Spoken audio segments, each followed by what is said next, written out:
I mean, Jerry said it. He said, be more physical. Like, for them, you got to run the ball. That's how you show physicality.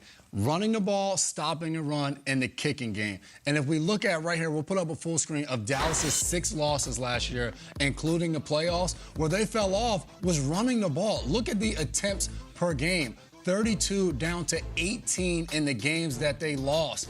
That is startling. 14 touchdowns compared to 2, and the 12 wins compared to the 6 losses. And the playoff game, Ezekiel Elliott, Tony Pollard combined for 3 catches for 12 yards, 16 rushes for 45 yards. We said it yesterday. We're talking about marriage. We're talking about how to make it right. It's like the husband say, hey, I'm going to cut the grass, honey, on Saturday. Saturday comes, the guys want to go watch sports, grab a beer. Then Sunday comes, hits church. Then he wants to play 18 holes of golf. The weekend's over, and the grass still isn't cut. Come on, What'd you say yesterday? Actions speak louder than words. Run the ball, establish the run game, be physical, which will lead to wins. Oprah would be so proud of us. Yeah, I hope so. And here's the secret. If you want the Oprah, what's the secret? Here's the secret. I don't think it's any secret that Mike McCarthy needs to win now.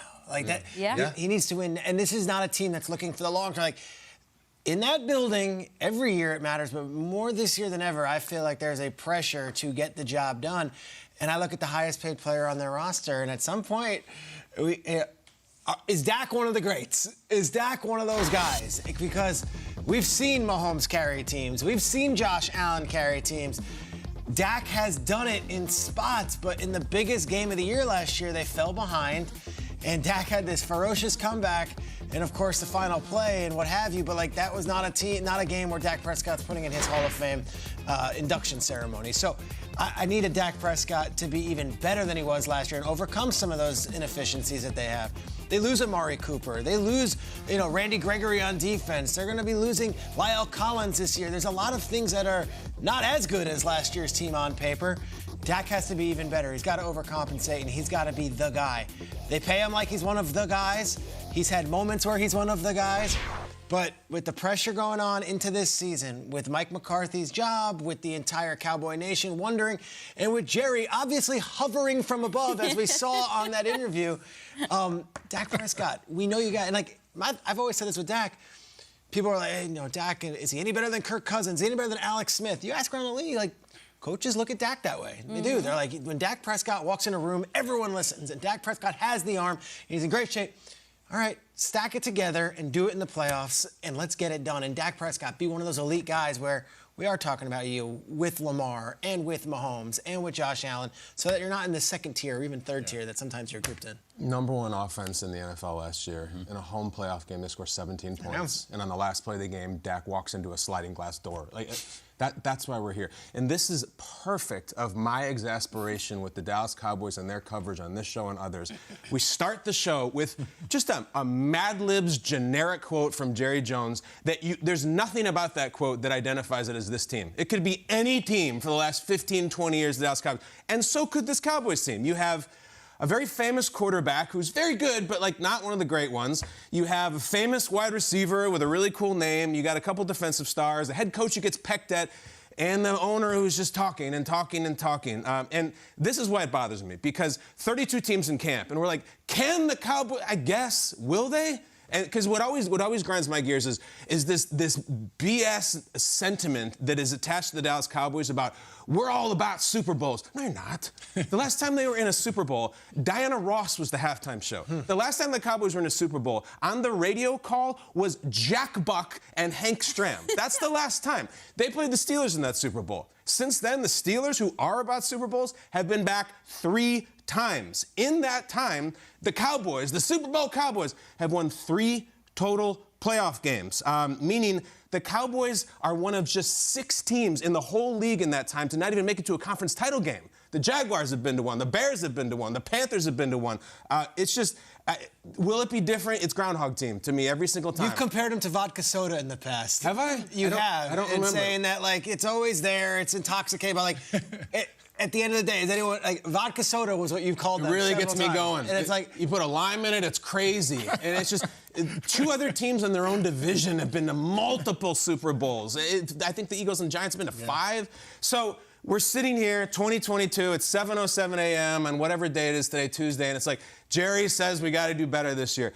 Give me any evidence that they will. They're going to win the whole thing. They're going to get to, it's nothing personal. It's just, I serve the audience here. And I still think there's this adoration of the Cowboys as this beautiful American storyline that goes back to Emmitt Smith, who is now 53 years old, and like my parents. And look, there's 31 other teams, and I think they probably got a better shot. So good luck, Cowboys, but like I just go by the facts. I think their owner likes it that we're talking about him right now. Facts. We should stop. Follow that. It's this. I can't. I really shouldn't. I should have gone No, before go on. Kyle. Really, it's the solution for any team, and it's something I've learned over the years with the various analysts that I've worked with, which is balance wins games. And you can talk about the run game, you can talk about Dak being great, but how is Dak great with CeeDee Lamb? So you have to have a balanced run game, a balanced game through the air. But last year, the Super Bowl winning team threw the ball 60% of the time. The Rams were 60% in the air offensive team. So CeeDee Lamb needs to step up and be the guy. We know what Dak can be. We know what Zeke can be. But can CeeDee Lamb step up and be a top 5 guy? These categories, he's out of the top 15 in these categories that he needs to lead. You know, he has had the pedigree. He has the name, as Kyle said. And now he plays for the Dallas Cowboys. And he can make a name for himself on Thanksgiving. He can make a name for himself in January. But balance is key to win games down the stretch. And we know the other guys have it, but does CeeDee Lamb have it? That's the only way it can be different. But it's a good point, Kyle. Man, I didn't even think about it that way. We could. Most people don't. We could say this equation about any team that has been adequate over the last 20 years. The Minnesota Vikings. They're always the one that come to mind. But it's just, why is it the same? Why does it lead the show? 'Cause it's that guy who was hovering over Yeah. them. The cult of Jerry, the cult of personality, it's real. Like, it's intoxicating. What's he going to say next? Is he going to call Jimmy Johnson out? Is he going to say that he's been sniveling? Is he going to make some strange analogy that we're all giggling at? He's still one of the most powerful voices in our game, and he wants to win so badly, and yet it's I think he's compelling, but I don't think his team is really, you know? Like, Des Bryant was the same guy, same number, same deal. Like, it just didn't get it done. Ezekiel Elliott maybe has the worst contract in all of football. And he has that contract because Jerry Jones, the guy that we love, said, I got to have Zeke here, and I got to sell jerseys. I'm going to jump in the kettle. He makes $30 million this year, and he's like the 24th best running back in the league, maybe, including the second best on the Cowboys. So it's great. I love Jerry, too. I love you, Mr. Jones. The team doesn't win. We've talked about the NFC, and we've said the Packers, the Bucks, the Rams. There's a big gap. Yeah. We have not said the Cowboys in that class. No. You don't Not feel three. that way? Well, yesterday even I remember saying we were talking about the Giants. Like, you're the Giants. Get a quarterback that deserves of the Giants. And now we're talking about the Cowboys. You're the Cowboys. Get people that are deserving of the Cowboys. Yet, how is this all in the same division and the same? It's wild. Yeah. And look, Cowboys win. They win a lot. They win during the regular season. 12 games And they just 12 games is an amazing season. But just it usually ends up the wrong way. And not usually, it always ends up the wrong way. And it's Groundhog Team. I'd love it if it was different. I'd love to have a different conversation. But here we are. Make me. All right, we are